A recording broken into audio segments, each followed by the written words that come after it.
আসসালামু আলাইকুম। আমি আরজুয়ারা রুনা, মোহাম্মদপুর কেন্দ্রীয় কলেজের গণিতের প্রভাষক। দ্বিপদী উপপাদ্যের সূত্রটা আমরা জানি a+b^n এর এই সূত্রটা আগেই জানি, যেখানে n ধনাত্মক পূর্ণ সংখ্যা, শুধুমাত্র ধনাত্মক পূর্ণ সংখ্যার জন্যই এই সূত্র ব্যবহার করা যাবে। এবং আমরা আগের ভিডিওতে দেখেছি যদি পাওয়ার n হয় তাহলে পদ সংখ্যা হবে n+1। আমরা a+b² সূত্র যেমন a² + 2ab + b², ওখানে তিনটা পদ পাওয়ার ছিল 2, সেই ক্ষেত্রে যদি n থাকে বা পাওয়ার যদি 3 থাকে তাহলে এখানে পদ সংখ্যা হবে 4টা। এরকম করে n এর মান যা তার থেকে পদ সংখ্যা একটা বেশি হবে।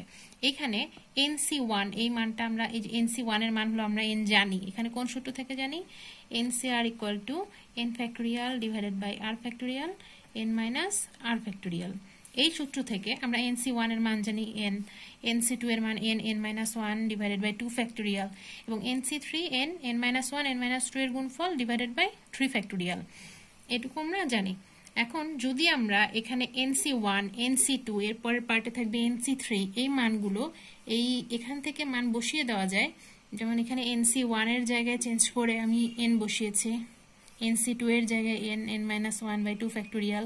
এভাবে করে এর পরবর্তী পদে চতুর্থ পদেও আমি এই nc2 এর মান nc3 এর মান যদি বসাতে থাকি তাহলে আমি যে সিরিজটা পাবো সেটা হবে বাইনোমিয়াল থিওরামের জেনারেল ফরম্যাট, যা দিয়ে এখানে n এর মান আমরা ধনাত্মক বা ঋণাত্মক যে কোনো ধরনের মান, পূর্ণ সংখ্যা বা ভগ্নাংশ যে কোনো মান বসাতে পারি, তাহলে অঙ্ক করা যাবে।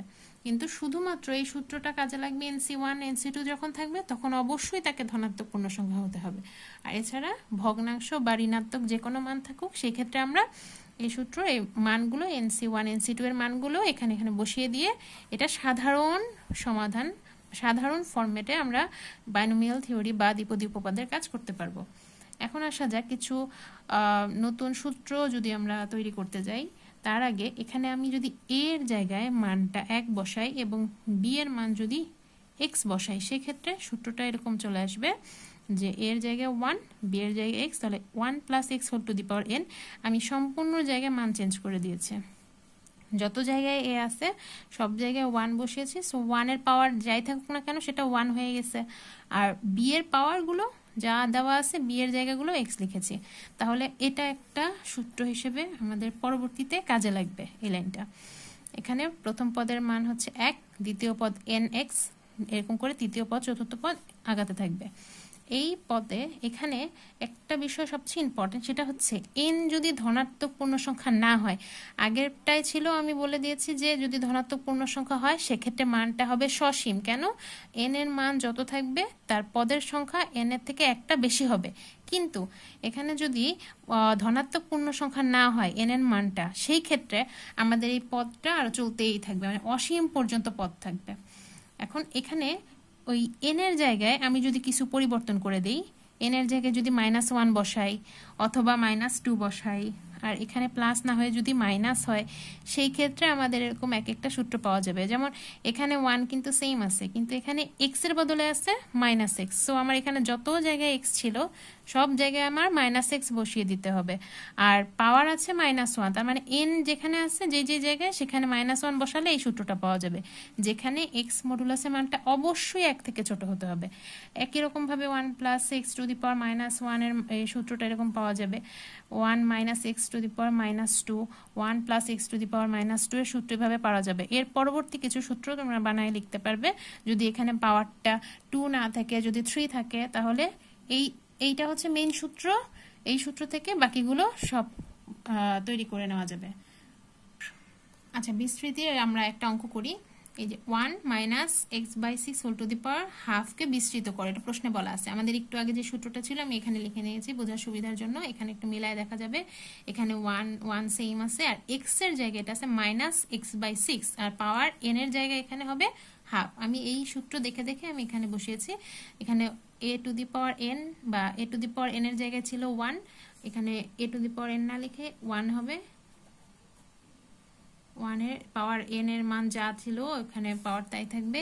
এখানে যদি 1 হয় তাহলে এই পার্ট থেকে 1 প্লাস এখানে চলে আসছে n বলতে হাফ, আর এখানে x ছিল, x এর জায়গা হবে -x/6 plus n into n minus one, এখানে বসছে half into half minus one divided by 2 factorial, আর এখানে এক্স স্কোয়ার, এখানে হয়ে যায় minus X by 6 whole square. এভাবে এর পরবর্তী part n minus one n minus two, এটা হয়ে যাবে half minus one half minus two divided by 3 factorial, X cube বলতে বুঝাইছে এখানে মাইনাস এক্স বাই 2 কিউব। তাহলে এর পরবর্তী পার্ট কি হবে n minus one n minus two n minus 3 divided by 4 factorial, আর এক্স কিউবের জায়গায় হয়ে যাবে x টু দি পাওয়ার 4। আমি পুরোটা দেখে মান বসিয়েছি। এবার এখানে জাস্ট গুণ করে দিব, হাফ থেকে 1 বিয়োগ করলে মাইনাস হাফ থাকে, এখানে যদি বর্গ করা হয় তাহলে মাইনাসটা প্লাস হয়ে যায়, এক্স স্কোয়ার আর 6 6 36, এভাবে করে ভাঙায় দিলে যেই লাইনটা পাওয়া যাবে ওইটাই আনসার। এখন আমি পরবর্তী আরেকটা অঙ্কে আসছি। এখানে মানটা একটু দেওয়া আছে, দেখো y equal to x plus x square plus x cube plus dot dot dot একদম ইনফিনিটি পর্যন্ত ভ্যালু দেওয়া আছে y এর মান, এবং বলছে এক্স ইকুয়াল টু এই সিরিজটা প্রমাণ করতে হবে। এখন আমরা y ইকুয়াল টু যেটা দেওয়া আছে বসিয়ে নিয়েছি। এখন আগের পৃষ্ঠায় আমরা যে সূত্রগুলো দেখেছিলাম সবগুলো সূত্র ছিল 1 প্লাস এক্স বা 1 মাইনাস এক্স এই ধরনের, তার মানে আমাদের এখানে সামনে একটা করে 1 আনতে হবে। তো আমি উভয় পক্ষে 1 দিয়ে যোগ করে দিয়েছি। যোগ করার পরে এখানে 1 plus x square plus x cube, এইটা ওই আগের পৃষ্ঠায় দেওয়া ছিল ওর সূত্র। 1 মাইনাস এক্স ইনভার্স 1 এর সূত্রটা ছিল 1 plus x square plus x cube plus dot dot dot. So আমি এইটুকুর বদলে 1 মাইনাস এক্স ইনভার্স লিখতে পারি, এখানে এটার বদলে এই 1 মাইনাস এক্স ইনভার্স লিখে নিয়েছি। ইনভার্স মানে হচ্ছে 1 বাই 1 মাইনাস এক্স। এখন এখানে 1 প্লাস ওয়াই, এটার মান আসছে 1 বাই 1 মাইনাস এক্স। সো আমি যদি চেঞ্জ করে নেই, এটা এপাশে চলে আসলে 1 মাইনাস এক্স, আর এটা নিচে চলে আসবে। নিচে চলে আসার মানে হচ্ছে ইনভার্স হয়ে যাওয়া। সো এখানে সরাসরি লেখাই যেতে পারে যে 1 মাইনাস এক্স, আর এটা হচ্ছে 1 প্লাস ওয়াই এর উপর ইনভার্স 1, আর 1 প্লাস ওয়াই ইনভার্স 1 আগের পৃষ্ঠায় আরেকটা সূত্র লেখা ছিল 1 প্লাস এক্স ইনভার্স 1 এর সূত্র 1 minus x plus x square minus x cube plus dot dot dot. আমি এই সূত্র দেখে যে 1 প্লাস এক্স এর জায়গাগুলো ওয়াই ছিল, সো আমি সরাসরি সূত্র লিখেছি 1 minus y plus y square minus y cube plus y to the power 4 minus dot dot dot. দুই পাশ থেকে দুইটা 1 বাদ দিয়ে দিয়েছে। এরপর এখানে আসে minus x equal to something. এখন যেহেতু আমাকে এখানে মান চেয়েছে এক্স এর, সো এখান থেকে আমার আছে মাইনাস এক্স, এখানে দুই পাশ থেকে মাইনাস দিয়ে যদি আমি গুণ করে দেই তাহলে এখানে আসবে এক্স ইকুয়াল টু ওয়াই, মানে দুই পাশে মাইনাস দিয়ে গুণ করলে এটাই আগের প্রমাণটা যা চেয়েছিল সেই প্রমাণটি প্রমাণিত এখানে।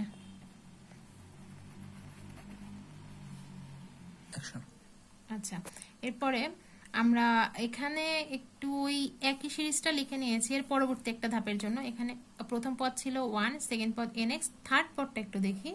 থার্ড পদটাকে আমরা লেখা যাবে, তৃতীয় পদকে এরকম ভাঙায় লেখা যাবে 2 প্লাস 1 তম পদ, সেটা হচ্ছে n minus 1 by 2 factorial into x square.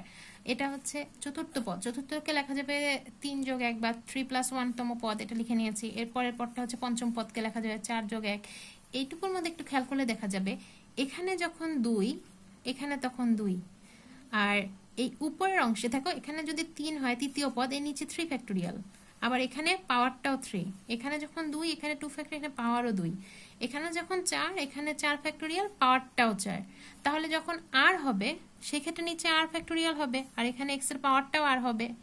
আর আরেকটা বিষয়, এখানে যখন 2 ছিল তখন n-1 মানে পরে 2 থেকে একটা কম, যখন এখানে 3 ছিল তখন এইভাবে পেছন দিকে যেতে যেতে n-2 পর্যন্ত আসছে, মানে 3 থাকলে 2, তাহলে 4 থাকলে এখানে n-3, তাহলে এখানে যখন r ছিল তখন এটা কি হবে n-r-1 তম পদ পর্যন্ত আসবে। সো আমার দরকার হচ্ছে r+1 তম পদ বা সাধারণ পদ। এই ক্ষেত্রে আমরা এখানে এখানে যেমন n-3 পর্যন্ত ছিল, তাহলে এটা হবে n-r-1 পর্যন্ত, কিন্তু এখানে যদি আমি ব্র্যাকেট উঠায় দিই তাহলে এটা হবে n-r+1। সো আমাদের সাধারণ পদ বা আমার যদি এর পরবর্তীতে n এর মানটা যদি ধনাত্মক পূর্ণ সংখ্যা না হয়ে অন্য কোনো সংখ্যা হয়, ঋণাত্মক বা ভগ্নাংশ, সেই ক্ষেত্রে আমরা সাধারণ পদ বা r+1 তম পদটা হবে এটা সূত্র n-1 n-2 dot dot n-r+1 divided by r factorial into x to the power r। আচ্ছা, আমরা আগের যে সূত্র দেখলাম সেখান থেকে আমরা একটা অঙ্ক করি। এখানে এই অঙ্কটা খুব ইম্পর্টেন্ট, পরীক্ষা আসার মতো। দেওয়া আছে দেখাও যে 1 - 4x টু দি পাওয়ার -1/2 এর বিস্তৃত x to the power r এর সহগ নির্ণয় করতে বলা হয়েছে। এখানে আমাদের সূত্র আমরা পড়ে আসছি 1 + x to the power n, এখানে তাহলে x এর জায়গায় হচ্ছে -4x, আর এখানে পাওয়ার পড়ে আসছে n, এটা পাওয়ার n এর মান হচ্ছে -1/2। তো আমরা r+1 তম পদটা একটু আগে যেটা পড়ে আসলাম, r+1 তম পদটা কি ছিল, ওটা ছিল উপরে ছিল n -1 n - 2, এটা dot dot dot n - r+1, এটা ছিল ডিভাইডেড বাই r ফ্যাক্টোরিয়াল ছিল into x to the power r ছিল।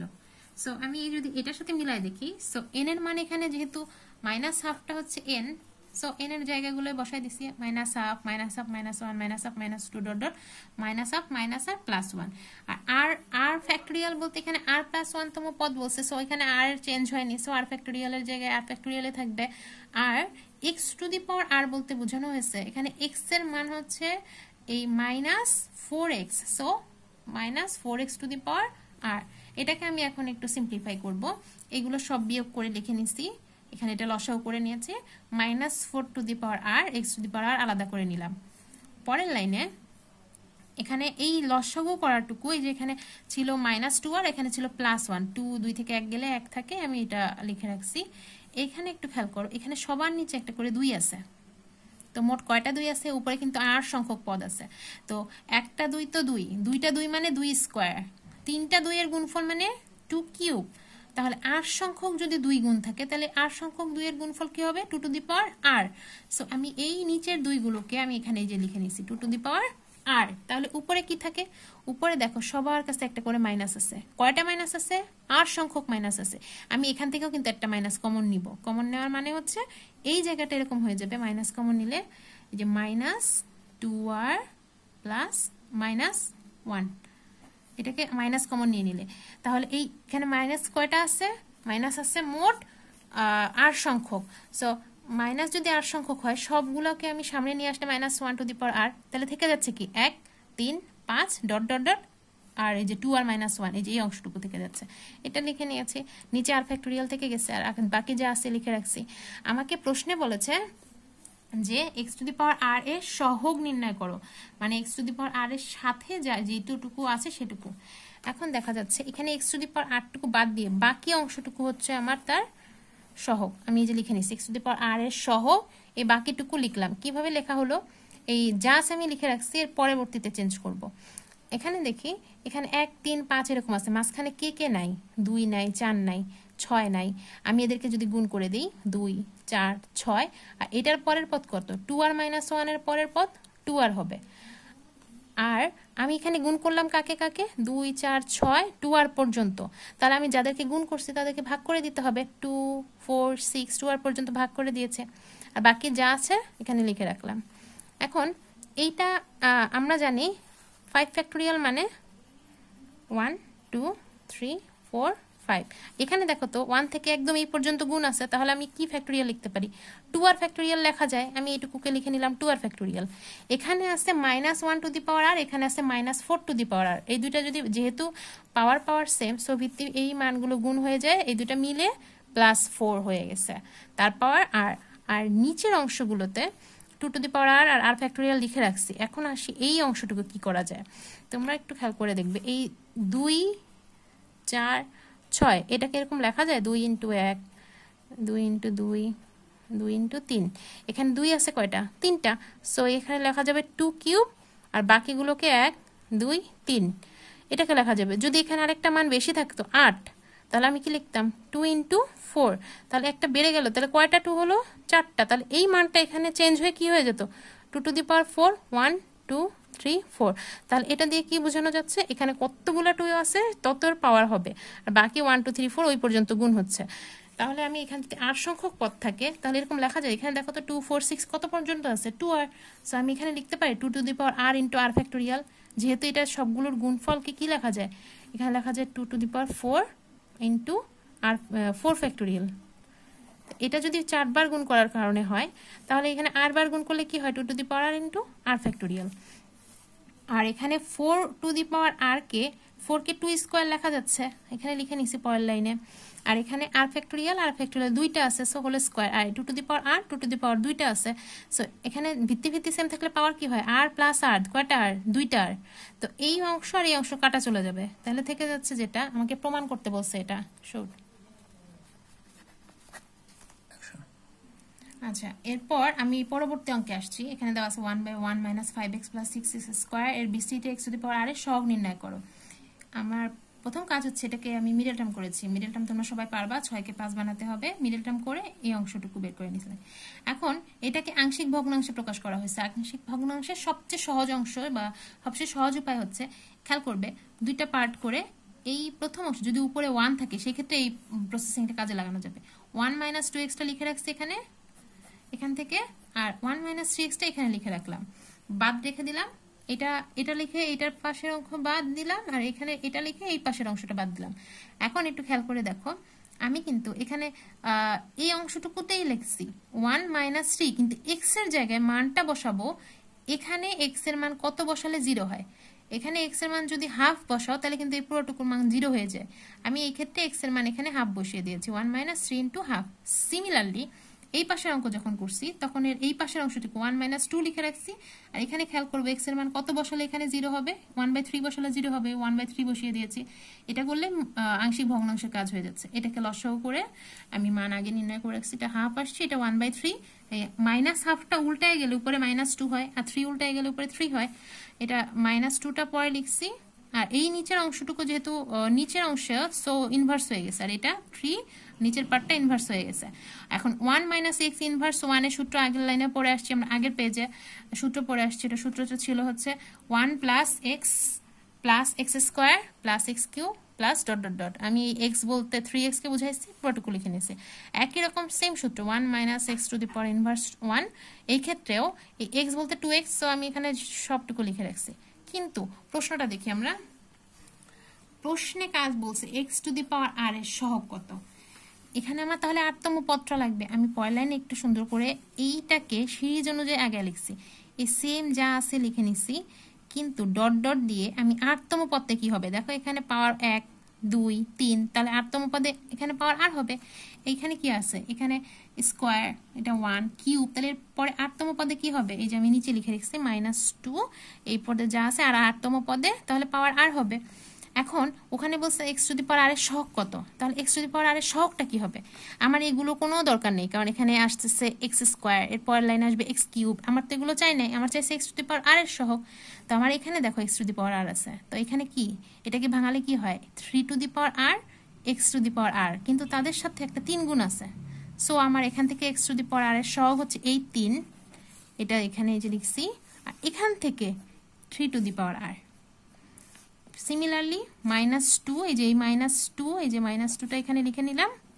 আর এখান থেকে আর কোথায় আছে, এই যে 2x two the power r, so x to the power r এর সহগ হলো 2 টু দি পাওয়ার r, এই যে এখানে এটা আসছে এখানে।